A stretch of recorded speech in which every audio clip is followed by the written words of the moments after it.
I hope everything is going well for you. We have been taking a look at what economists often refer as forces, meaning the forces of supply and demand. To make it you understand, it's not really as drastic as perhaps you think. Forces just imply that your choices and my choices of buying and not buying, of selling and not selling, simply are communicated to markets. And markets then try to allocate resources where society best wants them.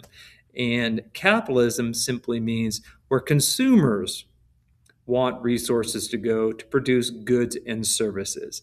And those businesses will figure it out by taking a look at profits and costs. The most important thing we have been looking at are what are called price controls.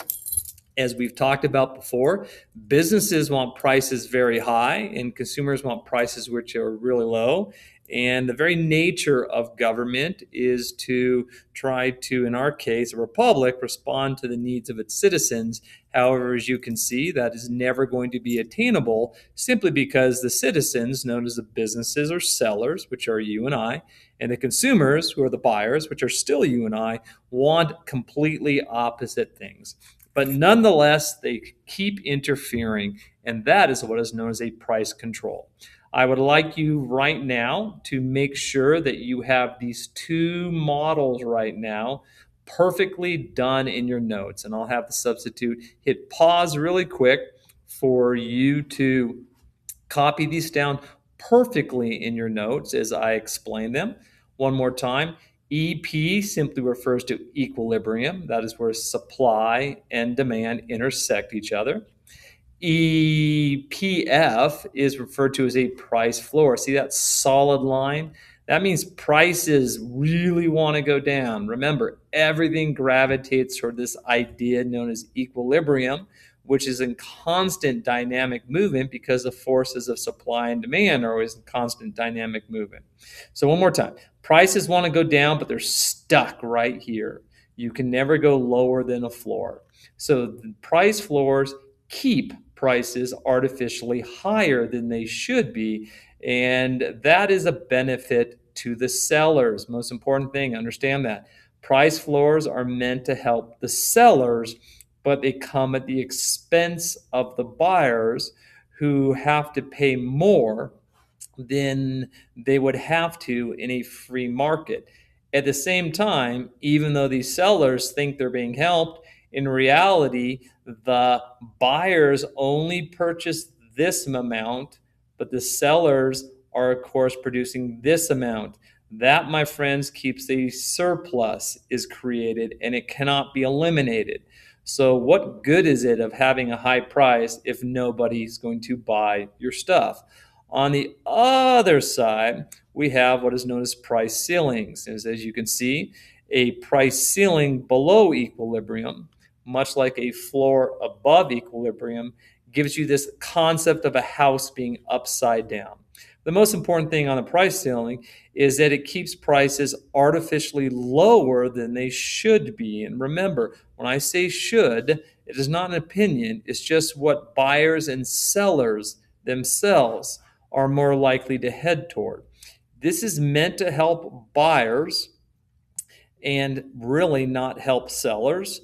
And the reality is, we know the sellers are bummed simply because, as you can see, the equilibrium price would have been higher. But the most important thing, once again, it is meant to help the buyers. But as you can see, only this much quantity is being supplied, but that much quantity is being demanded. That means there is a permanent shortage. So, what's the point of saying that every, let's say, Lambo it can be sold for no more than $10 when I have my $10, yet as you can see, there is no Lamborghinis to be had. What good is it? That is why time after time after time after time, price controls never do what they're intended to do and make society worse off in the process. So let's take a look at an example. This is a little party known as the Soviet Union. Where is the Soviet Union today? It's nowhere. That is because it doesn't exist. Now, it doesn't exist as what I'll refer to as a nation state. That's a totally different thing. The fact remains that no country can maintain its existence without an economy that responds to the wants and desires of the people themselves. So, number one, something has value because of scarcity. Make sure we understand that, which is, of course, an interesting conversation regarding technology and this concept of whether there can be an infinite amount of stuff being created. The value is communicated through a price. One more time, price is objective, it's just a number. However, what you and I choose to do is subjective. That is what we value relative to the price. And we make those choices in the ideas known as supply and demand. Shortages exist because a third party entity wants to determine what the price should be, not what it actually is. Now, this should is normative. What it is, on the other hand, is normative, not at all. That is an economic law. The price will be what the price will be, and prices will be different for some particular good and service for a variety of reasons. But the markets themselves will simply communicate that. So, the most important thing I would like you to see in the command economies. Now, once again, correlation is not necessarily causation. So the fact that socialist economies generally end up being miserable doesn't prove anything, because data does not prove anything. However, the deductive theory that explains why these will ultimately fail, we talked about the knowledge problem, is something you should pay close attention to. So, one more time, planned economies have a 100% failure rate. No ifs, ands, or buts about it. And anybody says, well, look at this country right now, does not matter. Over time, everything just basically goes down, down, down, and down. That is why the state of New York is an interesting scenario, because it seems, despite the historical reality, people still think they can plan an economy. Interesting. So, where else can we go from this? Well, number one, I want to see more prior, particularly in Colorado. So, number one, price controls in Colorado. Absolutely, they exist. There is no ifs, ands, or buts about it. You may not know about it, but a price control could be a rent control. We can laugh all we want at the city of New York, but if you go down to Denver and you wonder why these major housing complexes look like they're poorly maintained, well, my friends, it might be due to rent control. And I'm going to have you take a look at that today. At the same time, they've tried this in Boulder. And what do we know about Boulder? Oh, that's interesting. Such a high cost of living and not much particular housing to be had. At the same time, they've tried it in Fort Collins too. And it's called U+2. And then they actually got rid of it a couple years ago, I believe. Interest rate lids. It's things on credit cards. Oh, those poor students, why should they be charged higher interest rates? Well, an interest rate is just a price, just like everything else is just a price. And someone who says, well, it's not fair, let's make sure we don't let interest rates be any higher. Well, once again, that just creates shortage and surplus. Colorado is an agricultural state. There is simply no denying that the agricultural industry gets a massive amount of benefits in the form of price controls. You would be amazed at some of these price controls that probably still exist from World War II. They're meant to help this quote-unquote American farmer, but all they do is misdirect resources to where they're most widely needed according to what society says. And I remind you, in capitalism, I say society, but what I really mean is the millions of individual people making individual choices with the foundation of private property and the respect thereof. At the same time, Fort Collins, maybe your parents, maybe you're interested in this concept known as renewable energy. As I drive through the Eastern Plains, I see these over and over and over again. The massive amount of dollars meant to absolutely produce these, there's no possible way that they are even remotely feasible in real life market situations. There's nothing better when it comes to energy than probably petroleum and natural gas. Now, that might change in the future, but there's a difference between people forcing change through government and actual the market itself changing simply through supply and demand. So let's take a real quick summary of everything so we make sure we know we are clear. So supply and demand is a model, and you are expected to be able to draw it perfectly. It's the supply and demand for a particular good and service, and nobody knows what to do until a price is known. So let's take a look at this theoretically. What is the relationship between the quantity, remember, which is a point on the curve, demanded, and the quantity supplied at P sub 1? Well, as you can see, P sub 1 is right here, and the quantity supplied is right here on the red curve, and the quantity demanded is right there on the red curve. And needless to say, I can conclude that they're absolutely equal. That means that there are 5 donuts being desired by people willing and able, and there were 5 donuts that were made at the price that people were willing and able to do that. Now, that is a special idea, and that idea is referred to as equilibrium, but it is only an idea. And the idea is that everything gravitates toward this value, which is constantly in motion. But when I look at other prices, like P sub 2, a price which is higher than equilibrium, and I notice that the quantity supplied when I go across this horizontal line, it hits the red curve, is Q sub 2, but the quantity demanded when it hits the blue curve is Q sub 3. And Q sub 2 is way more than Q sub 3.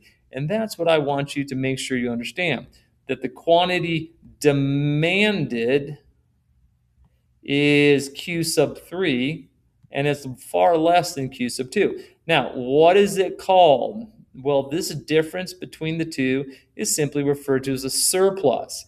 Now, surpluses happen all the time. Think of a baker at the end of the day. Not every bread technically is ever bought. In fact, it's probably rarely ever going to work out that way. But the reality is that the price system will kick down. So to unload this excess stuff, well, bakers will then sell things at half off. That's just the price system in action. But it's not a price as much as it's the baker's choices that influences price. No, so what happens when prices move down? Well, according to the law of demand, that means the quantity demanded will increase. So what will happen is, I messed my board up, try this one more time. There we go. Is that as prices go down, this starts heading this direction. What about quantity supplied? Well, since that is a direct relationship, that means that it will go down. So as you can see, this green point and that green point begin heading toward equilibrium. And the distance between them, or that difference known as the surplus, just gets smaller and smaller and smaller. So P sub 3 is different. In that case, obviously, price is lower than it should be. The quantity demanded, P sub 3, is Q sub 2, and the quantity supplied is Q sub 3, and Q sub 2 is clearly more than Q sub 3, which means the quantity demanded is more than the quantity supplied. That means people want 22 donuts, but there is only 3 donuts available. What is that called? That, my friends, is depressingly referred to as a shortage. In capitalism, what would happen? Well, it's always about the prices. Prices would begin to move up. So as prices move up, notice that more quantity is being supplied. As prices move up, notice less quantity is being demanded. The price system's just simply trying to address this particular shortage, and these buyers are going to have to outbid each other. But at the same time, producers may be producing more. So, as you can see, what once again will happen in Q sub D and Q sub S? Well, law of demand. Prices move up, quantity demanded will decrease. Law of supply. Prices move up, quantity supplied will increase. So as I think about it, and I step away in this introduction to economics class, and I'm just wondering, all right, so nobody ever gets things perfectly, do they? But it's pretty obvious that with people's decisions, which are not perfect, prices themselves help address the mistakes within them. Now, what causes prices to change? What does one single person do? Well, it's not so much that one single person dictates everything. It's just you and I begin to make choices, and the choices influence the prices, and then the prices then influence our choices. Make sure we understand that. It's hard for people to grasp. Now, what does a change in price cause? Well, I definitely know, according to the laws of supply and demand, even though it's not a truly reactive thing. Remember, we talked about elasticity.